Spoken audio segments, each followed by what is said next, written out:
রাক্ষসী নদীর পেটে চলে যাচ্ছে একের পর এক আস্ত গ্রাম।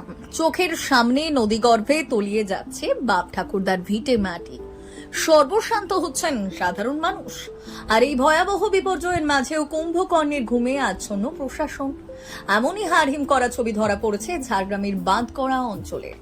কংসাবতী নদীর করাল গ্রাসে ইতিমধ্যেই মানচিত্র থেকে মুছে যেতে বসেছে পায়রাগুড়ি গ্রাম। দেখুন আমাদের এই বিশেষ প্রতিবেদন। তারপরে মাপজপ করে দেখি যাওয়ার পরে আর কোনো কিছু না, স্যাংশন হয়ে গেছে বলছে সবাই, তৃণমূলের লোক সবাই বলছে স্যাংশন হয়ে গেছে তো কাজ মাটি মালপত্র পড়ুক, সেসব কোনো না করি, কোনো কিছুই আর উদ্যোগ নাই। তো তুই বললে এক্ষুনি সাতপাটি তখন কাজ হয়ে গেছে। সাতপাটিতে কাজ হয়েছে, এইখানে স্যাংশনটা নিয়ে সাতপাটি কাজ করে আসছে, এই ধারও হবে বলছে, এই পর্যন্ত দিয়ে আর এই ধারে কোনো কাজ বাজ করছে না, খালি এরকম আসছে যাচ্ছে, কোনো কাজের কোনো ইয়ে নেই। এখানে কত বাড়ি ঘর চলে গেছে এখনো? বহু ঘর চলে গেছে। শামসুন্দরপুর মৌজা ছিল, সেইখানে পায়রাগুড়ি মৌজা ছিল, এটা শামসুন্দরপুর মৌজায় পৌঁছে। ঝেড়ুয়ার পাশেই ছিল শামসুন্দরপুর। কোন গ্রাম শেষ হয়ে গেছে পুরো? পুরো গ্রাম নদীতে। কোন গ্রাম এটা? সেটা ওটা পায়রাগুড়ি ছিল, এবারে শামসুন্দরপুর মৌজাও হাত চলে গেছে। সর্বনাশা কংসাবতী তার রাক্ষসী খিদের কাছে প্রতিদিন হার মানছে। মানুষের অসহায় আরতি। নদীর পার ভাঙতে ভাঙতে গিলে খাচ্ছে আস্ত এক একটা গ্রাম। ঝাড়গ্রামের বাঁধকড়া অঞ্চলের পায়রাগুড়ি গ্রামের ছবিটা দেখলে শিউরে উঠতে হবে। একসময় প্রাণচঞ্চল এই গ্রামটি আজ প্রায় নিশ্চিহ্ন। কংসাবতীর আগ্রাসনে গ্রামের বেশিরভাগ অংশই আজ নদী গর্ভে। ভিটে মাটি, চাষের জমি হারিয়ে নিঃস্ব এখানকার বাসিন্দারা। কতদিন ধরে ভাঙছে? বহুদিন থেকে। এখন অব্দি কি গেছে নদীর যেতে? নদীর দিকে এখন আর মোটামুটি ধরুন প্রতি আষাঢ় শ্রাবণে তো বন্যা হলে তো কুটু ধাস খাই যায় এই পর্যন্ত। তো ঘর বাড়ি জমি কত গেছে? ও বহু গেছে, ওই তো বলা যাবে না, তো বহু লোকের তো জায়গা।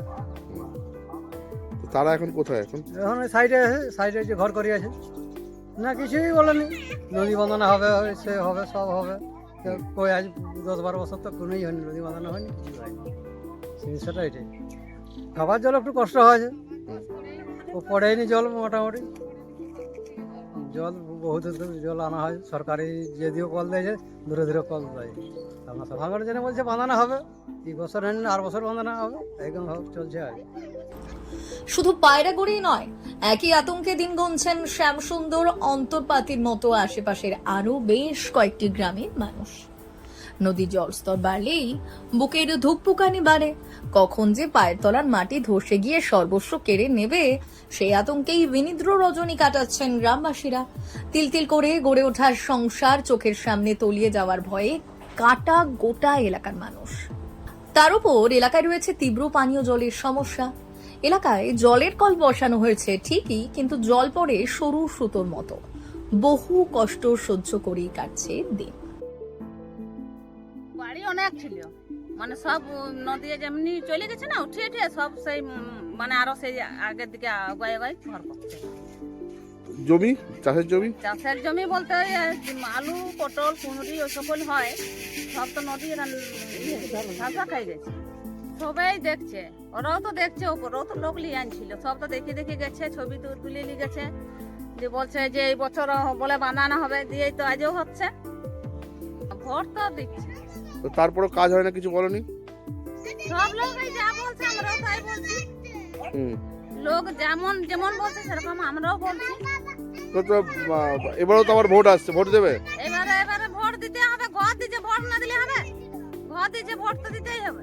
ঘর পেয়েছো? হ্যাঁ। কোথায় পেয়েছো? সেই পাশে ঘর করছি, নদীর সামনে চলে আসছে বলে এই যে এই ঘরটাই কেমন করে থাকবো?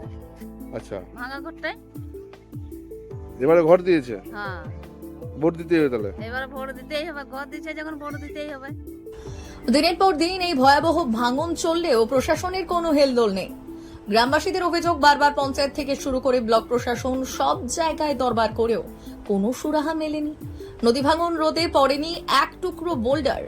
চোখের সামনে একটা আস্ত গ্রাম নদীর পেটে চলে গেলেও প্রশাসনের হুঁশ ফেরেনি আজও। ব্যুরো রিপোর্ট, আম পাবলিক।